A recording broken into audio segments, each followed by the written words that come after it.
the last couple of months, we've been getting more and more teasers of content for Bridgerton Season 4. We've had a whole lot of still images, we had that first look trailer, and now we've gotten yet another sneak peek, this time almost exclusively focusing on that famous masquerade ball that everybody online's been so hyped up for. We'll get to that in a minute because I did read online as well that we have a vague release window. I saw it posted on Reddit just the other day that there was an email sent out to the press from Netflix that Bridgerton Season 4 would come out in early 2026, which probably refers to the first quarter of the year. Since Bridgerton's a romance series, surely you'd expect that the first part of the season would therefore be dropping smack bang on Valentine's Day. It just makes sense given the subject matter we're dealing with here. It's still an obscenely long wait between seasons, as I've gone on and on about in previous videos, but I suppose now in this era of premium TV, this is sadly going to become more and more common. Close to 2-year gaps between installments is absolutely crazy when we're dealing with this many seasons, but I suppose it is what it is, isn't it? It's a sad day when we can only celebrate having to wait 22 months instead of a full 24. Although I will say, I suppose it's nice to get some confirmation we're going to be getting the next 2 seasons at some point, as they did get officially announced the other day as well. That's pretty much all we have on them at this stage, as obviously they are years and years away from release, and the focus now is going to be on hyping up Season 4 rather than releasing news about Seasons 5 and 6. That being said, it feels deeply obvious they're going to follow Francesca and Eloise.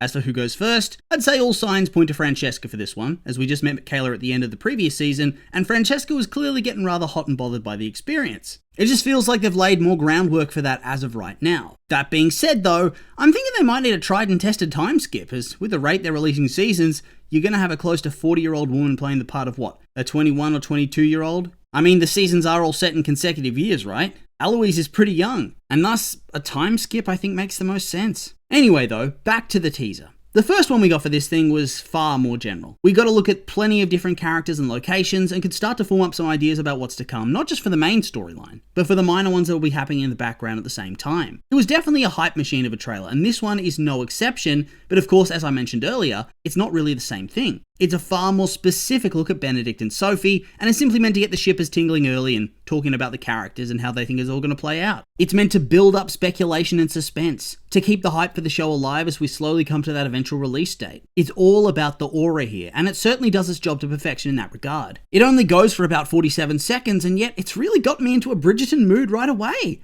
I mean, that will inevitably crumble as the long wait begins again as we continue to wait for almost another full year for the release, but for now we can get carried by that post-teaser high for just a little while longer. So with all that being said, there's nothing else for it but to have a little bit of a chat about this latest teaser and see what we can find there.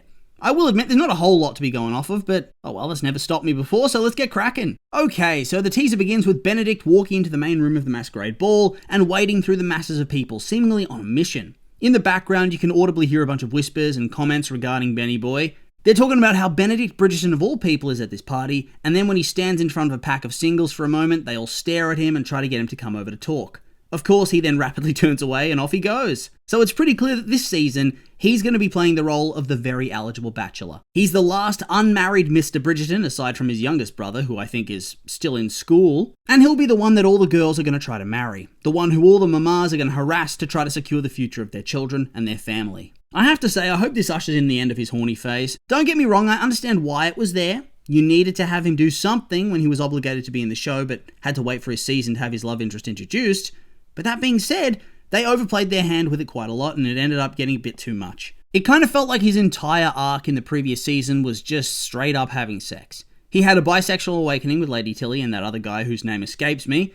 That's true. But it was never explored in much depth at all about how a person of that time period might feel coming to that sort of realization. He had some brief shock and denial, but it could have been explored in a much more meaningful and somewhat angsty way, I guess. Build the drama and lead to that moment of inner acceptance with himself, mirrored by the acceptance of his lovers. Instead, it was all simply in pursuit of, oh yes, now we can have lots of scenes of threesomes. And that's okay to a point, I understand what type of show this is. But when it was the only thing going on in his story, it became a bit lame. I haven't rewatched the season in quite a while now, but from what I remember, there was a whole lot of times where there'd be big dramatic moments with Penn or Colin or whoever, and then it would cut over to Benny Boy throwing down as a transitional shot. This would be happening over the course of days to weeks, if I recalled correctly, to the point that it was just making me laugh every time it happened. They were still going every single time. It was like they shot a huge amount of smut, realized they had way more footage than they ever needed for one sequence, and so they cut it up to keep it all in there.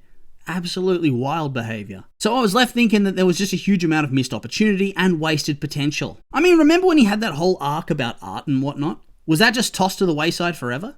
Are they going to pick that up at some point, or is it dead and buried? Seems like it might just be over and done with, yeah, and that's a massive shame. I know that ultimately this is a show that's centered around romance, but in the lead up to his own season, it would have been nice to see that element play out a little bit differently. Regardless, I think it's time to call it quits with the horny phase whilst you can, because it was honestly so jarring to have Colin and Penelope having their season, and then during it, you have Colin going to a brothel to have sex with prostitutes. As I said earlier, I'm a little bit fuzzy with the full details of the season itself, but I think he did go once or twice. Once where he actually has sex, and then another where he watches, right? He feels like he can't do it anymore, and so he sits and watches them doing their thing. It was jarring, it was weird, and it was wildly unpopular with the audience. Once a character meets their endgame, I think it feels odd to keep forcing that type of rake behaviour. It's always cringy, and that one was next level. Thus, let's nip Benedict in the bud now, because you just don't need it by this point. I also have to ask the question, is he even that eligible a bachelor? How does that work in this world? I mean, yes, he's part of a rich and important family, but it's not like he in any way is an established person.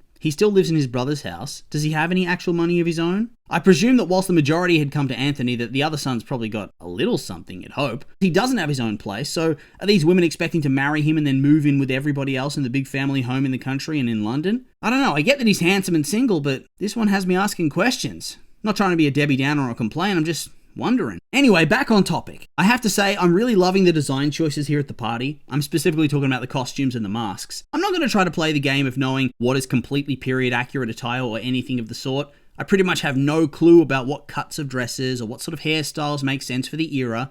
In that regard, I'm a filthy casual, and I suspect many people share my point of view on that. No hate to those who were able to notice the details and rant about them, because fair enough. A layman wouldn't know, but people making this type of stuff probably should, right? Regardless of all that, I'm in awe of what I'm seeing. Everything's so bright and colourful and decadent. And to my untrained eye, it's very beautiful. It's really over the top and gorgeous. I love that you can freeze frame the trailer at any point, and you can see so many different costumes, all with different vibes and styles. It feels like a real costume party instead of the costume department phoning it in and deciding the background extras don't need to stand out because they're background extras.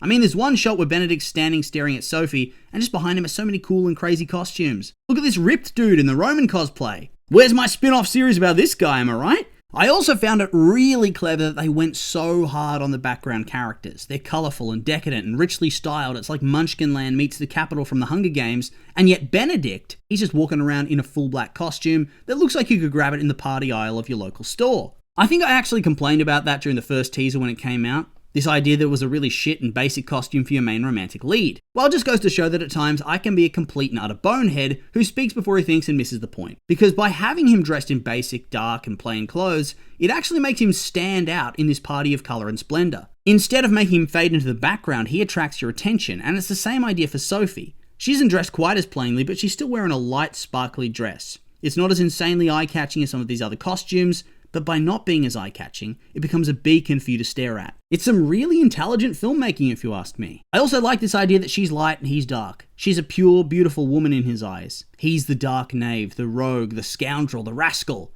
It creates a fun little dynamic. That the rogue can't help but be mesmerized by something so pure and good. Whether that's going to be the case the whole way through the season, I have no idea. I'm not exactly an avid reader of these types of bodice-ripper novels, and so I don't have much of a clue about how things play out beyond what I've read on social media and on the wiki. Regardless, I think my point of view on this scene and its dynamics holds weight for now. After all, just look how it's playing out. He's striding through the party, he's clearly looking for her. I don't think this is going to have been their first interaction. If it is, I don't think they've done it right, because it looks like he's searching for her. Otherwise, why would he be walking with such purpose, darting all around? I really love the section where he's just staring at her, with her staring up at the grand chandelier as if she's in awe of it. For me, this is giving off the impression that he's attracted to the idea that she can still find the beauty in something that everybody else at the party takes for granted. They're all regulars at these parties and at high society, to the point that they're likely extremely immune to its charms.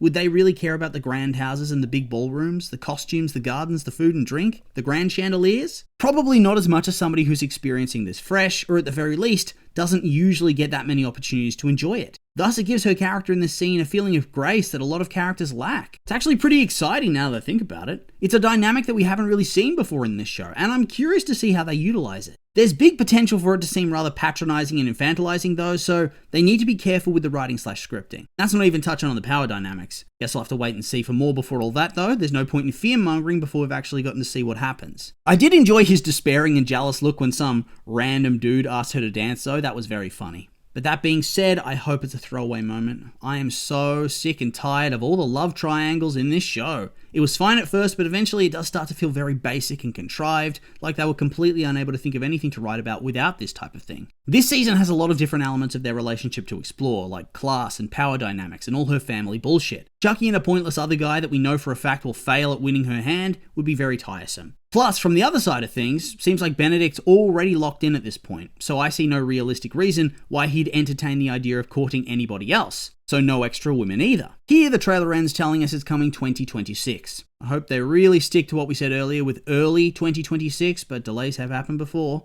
If we get to over 2 years between releases though, well, realistically I'll do nothing and I'll still watch it, but by golly I'll complain about it online as hard as I can. As I said, we've come to the end of the teaser, and I would like to say that these have all just been my opinions, and now I'd like to hear yours. What did you think of the trailer? Did you like it? Did it draw you in? Maybe not. What about a tentative release date? Think I'm on the money with Valentine's Day? I'm curious for your thoughts, so make sure to like, comment, and subscribe, and let me know.